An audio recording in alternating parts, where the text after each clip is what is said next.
Hey y'all, it's finally here. Our Shadow Warriors NFT collection is here, and you can be a part of it right now. Brought to you by the Lightest Sphere Network. Our Joe Art native token is available right now for pre-sale.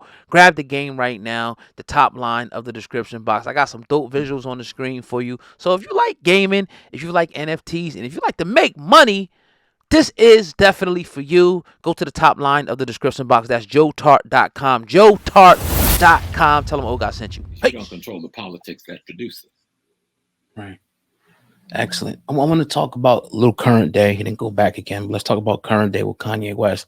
I don't know if you've been following, his what's been going on with him and being dropped by a lot of different companies. But they labeled him anti-Semitic, as they have a lot of black scholars over the last, 20, 30 years. What's your take on the whole situation?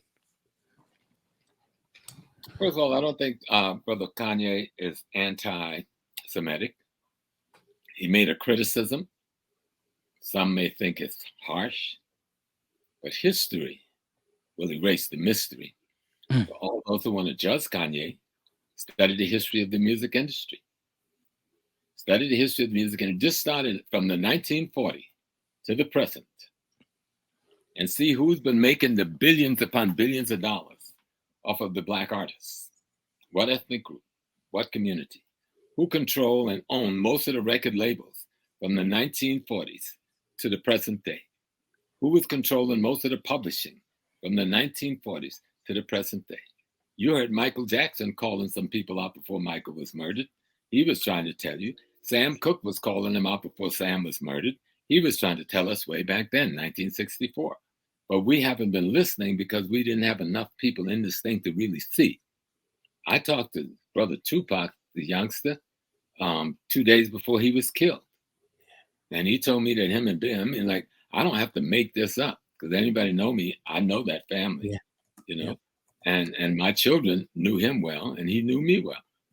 And we were talking. He had called to talk to one of my children. And then I was handed the phone to Dad, Pac want to talk to you. So I was beating him up for something else, the kind of things uncles and fathers do with behavior. And then he said he wanted to talk. And I said, okay. He said, I'll be in New York next week. I'm down in Vegas now. We're going to the Spike thing. I said, okay, cool. He said, but I want you to know that the rift between me and Biggie, that ain't real. He said, they creating that. He said, that ain't real. But I don't think they realized how serious it was. But here's the next thing he said to me. He said, Prof, what me and Biggie want to do is take control of distribution of rap music. I said, oh boy, do you know what you're going up against? Do you understand the organized criminal networks you're going up against and the two major ethnic groups that run it? He said, yeah, we do. I said, well, you and Biggie can't do no shit like this. He said, we're not alone. We are organizing other young rappers. And he was dead within 48 hours of that conversation I had with him. A couple of other brothers were murdered in New Jersey. One of his cousin, another young rapper, who was, you all know their names better than me. I'm old. I don't remember everything. But Tupac wasn't the only one that was killed around that issue. I remember James and Toomey was the first one that told me, God bless his soul, about something called the Columbia study.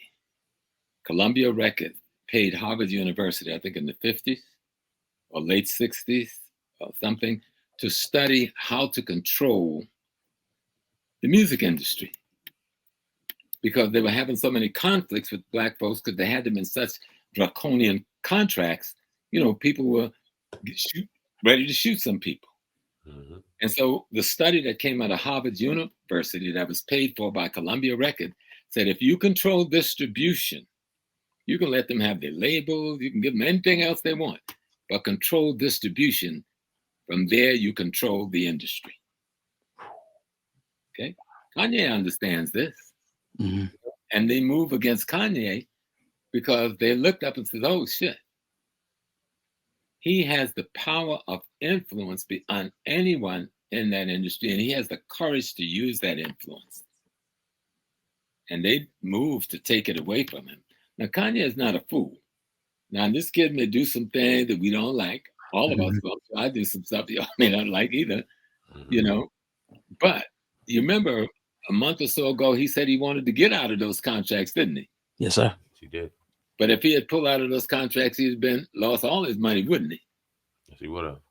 I don't know what he did to make them pull out of the contract, but I call it genius. Mm. Did you hear me? Yes, sir. Okay. I wanna go to one of the comments that he made that made us as a culture, maybe not us in particular, but as a whole, very emotional. And that was the comment when he said slavery was a choice. Now we assumed, or we took that as him Yeah. saying something a little broader than what we are actually hearing, the words that he actually said. What did you think about that comment, and I think how did you feel about the reaction that we gave him for that I comment? think it was the comment was childish, immature, and show a lack of knowledge and understanding of history and politics. Um, he may have been trying to say something else. He chose the wrong Mhm. framework in which to put it. Um, but I didn't see Adidas or anybody else pulling out of his contracts for making that statement, which was worse than anything they're calling anti-Semitic that he did. Yeah. Okay, I didn't see nobody condemning him across the national TV network, where every network is chiming in because it seemed like they're all in cahoots together. I don't know what that's about. You can flip from channel to channel. Everybody talking about Kanye West, Kanye West. Somebody got a hookup when they want to attack a black man or woman who have an economic strength and is able to use it without asking for their permission in the way they use it. Right. So, yes, Kanye, like many of us, me probably included, we could do to sit down before we say certain things and seek advice from some elders or some people we have respect for. But at the same time, I don't see those same communities and I don't see those same companies raising hell about the people who pay to make music that encourage our young people to be drug addicts. I don't see those same companies using that same strength to to to to to stop and shut down the lyrics that they're paying millions of dollars for to be poured into the street that leads and inform and misguide young brothers to shoot and kill hundreds of other young brothers in the streets of our community every year. Where are they then? That's not an innuendo about being anti anybody. That's an actual fact that took lives. Where are Adidas and the other companies then? And black people ought to take note, take real big note that, like that record industry, where certain ethnic groups made billions off of us, and the sports industry, where certain others made billions off of us, that we need to take note that says, okay, you're going to pull your contract, then we won't buy your products. We don't have to buy your products. You want to play economic warfare? We spent $1 trillion with you last year. You want to see what it looks like when we pull back a black $1 trillion Right. from your corporate structure? You want to see what that looks like? We'll shut you down nationally. And we don't have to pull back the whole trillion. Just pull back a few billion. Because we need to learn how to fight back. This is economic warfare we Mhm. see in the attack on Kanye. If these people were really legitimate and cared about so-called hate speech, calling my sister and my mama and my daughter a bitch, calling me the N-word, and y'all paying millions of dollars to put that on the airwave every day and trying to pass it off as music, and you don't call that hate speech? I don't hurt from it. So where are they then? So they don't have any legitimacy. What we're seeing is racialized economic warfare against black people. If it wasn't Kanye, it would be someone else. Yes, sir. Absolutely. From a historical perspective, if you can, you got the Hebrew Israelites in New York City, Philly, Washington, everywhere. They say that, we're the original Jewish people. And in a sense, our legacy was stolen. Could you give us a historical perspective of how you see that whole, the Jewish Judaism thing? And did it originate with black people? Or where did it originate, in your Well, the opinion? only person that people are thinking didn't was the white people who have taken our identity. Wow. Um, listen,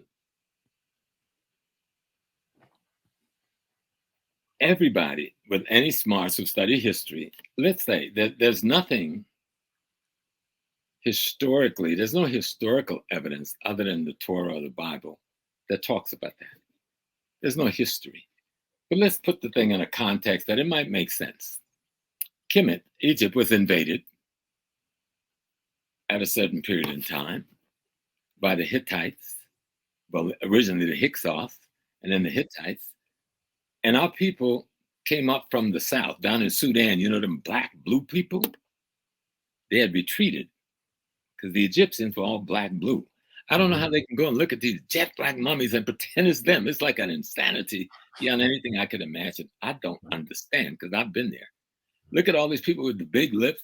They got this one little white statue of Nefertiti in Europe that the man who faked it wrote on his deathbed that he faked it, and the letters is in all of the world archives to see, and all of the rest of the pictures of Nefertiti. She's got lips better than mine, more beautiful than mine, and they pretend it's not there. That notwithstanding, the people we call in the Hebrews and the people we call in Egypt, these are all black people. If the Hebrew came into Egypt, let's take their story. So they came into Egypt at a particular time, and they were there for nearly 400 years. You telling me all them big black men in Egypt didn't say shalom, shalom to one of those beautiful sisters who was Israelites? You know, like, I don't know what's wrong with people. What's wrong with their head? Of course, the Israelites were black, and they still are. But it's not all of our people that were Israelites. That was a small group of black people who got into a conflict in North Africa where some sort of civil war ensued, and they went northeast into Canaan. When the blacks from the south came to push the Hyksos oppressors out, these are the black people who might have felt that they, because they had lived there for a couple of hundred years with the Hyksos, they would be treated like the enemy. They decided to leave for whatever the reason was. I'm not going to get into the Bible, historical this and that. But the bottom line is history will only show the Hebrew Israelite as black African people.